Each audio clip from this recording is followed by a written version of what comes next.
Alhamdulillah, salatu wassalamu ala rasulillah. Assalamualaikum warahmatullahi wabarakatuh. Naging bahagi na ng kulturang Pilipino ang paniniwala na mayroong mga bagay-bagay na makapag-iingat sa atin mula sa mga kasamaan tulad ng pagkausog at mga sandata ng kalaban. At ito ay nakikilala natin bilang mga anting-anting at mga agimat. Mga kagamitan na mayroong kakayanan na protektahan ang isang gumagamit nito mula sa anumang kasamaan tulad ng bala o sandata ng kalaban. Sa Islam ay mayroon ding pananaw ukol dito. Sinabi ni Propeta Muhammad sallallahu alaihi wasallam, "Inna ruka wa tama'im wa tiwala shirk." Natunay na ang paggamit ng mga orasyon na hindi naayon sa sunna ni Propeta Muhammad sallallahu alaihi wasallam at ang mga agimat tulad ng mga tiwala at mga tamaim ay shirk. Ang mga ito ay nagiging shirk o pagtatambal kay Allah subhanahu wa ta'ala dahil ang tao na gumagamit nito ay nag-uukol ng kanyang tawakkul o pagtitiwala sa iba pa maliban kay Allah subhanahu wa ta'ala. Na ang tao na gumagamit ng agimat o anting-anting ay nagtitiwala sa kanyang anting-anting at agimat higit pa kaysa kay Allah subhanahu wa ta'ala.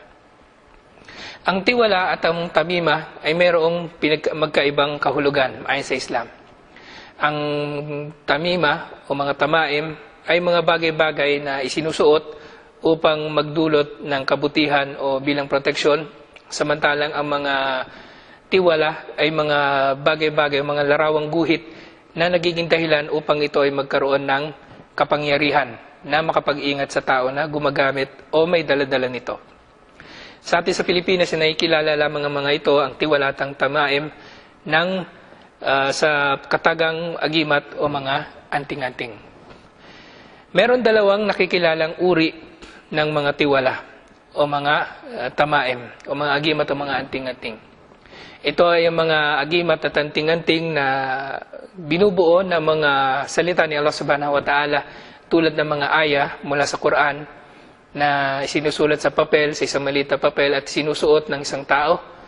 At ikalawang uri naman ay ang iba pang tiwala o tamaim o mga agimat at mga anting-anting na naglalaman ng iba pang mga bagay na walang kinalaman ang Quran, ang mga aya mula sa Quran at iba pang bagay na may kinalaman sa Islam. Parehong ito ay mali at may tuturing ang paggamit ng mga ito ay shirk.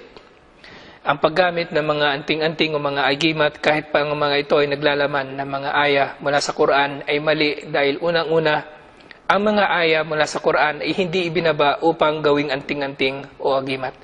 Sila ay ibinaba sa atin ni Allah subhanahu wa ta'ala upang ating maging gabay at upang tayo ay mabigyan ng liwanag sa ating buhay dito sa mundo.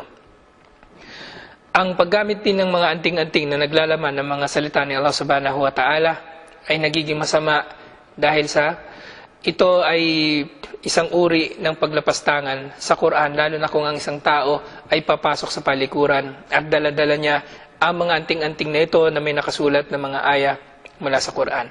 At ikatlo nga dito ay ito ay nagiging shirk pa rin dahil ang tao ay nananalig sa kanyang anting-anting kahit may laman pa itong mga aya mula sa Quran kaysa kay Allah subhanahu wa ta'ala. Ang pangalawang uri naman ng agimat na mula sa iba pa maliban sa mga Quran o mga aya mula sa Quran ay mali dahil kadalasan ito ay naglalaman ng mga salita o mga larawang guhit na walang kabuluhan. At madalas ang mga ito ay mga bagay-bagay na inuutos ng mga demonyo sa mga tao na gumagamit dito na kanilang gamitin upang sila ay mapasailalim sa kanilang mga kapangyarihan. Tulad ng ginagawa ng mga demonyong ito sa mga alipin nilang mga mangkukulam at mga manghuhula. Kaya kapatid sa Islam, alalahanin natin na ang lahat ng mga bagay-bagay na nangyayari dito sa mundo, ang lahat ng kabutihan at ang lahat ng kasamaan, lahat ng ito ay nagaganap sa tinakda ni Allah subhanahu wa ta'ala. Iwasan man natin ng pilit ang kasamaan o pagdating ng kasamaan o ang kamatayan, ito ay darating at darating kung itinakda ni Allah subhanahu wa ta'ala, kaya hindi natin kailangan na gumamit ng mga tamima o mga agimat at mga anting-anting sa ating mga katawan. At gayon din kung tayo ay nakikibaka sa landas ni Allah subhanahu wa ta'ala, hindi ba't ang hangad natin dito ay ang syahada o ang pagkamatay sa landas ni Allah subhanahu wa ta'ala na mayroong malaking gantimpala. Kaya bakit natin iiwasan ang kamatayan sa pamamagitan ng paggamit ng mga anting-anting at mga agimat na ito.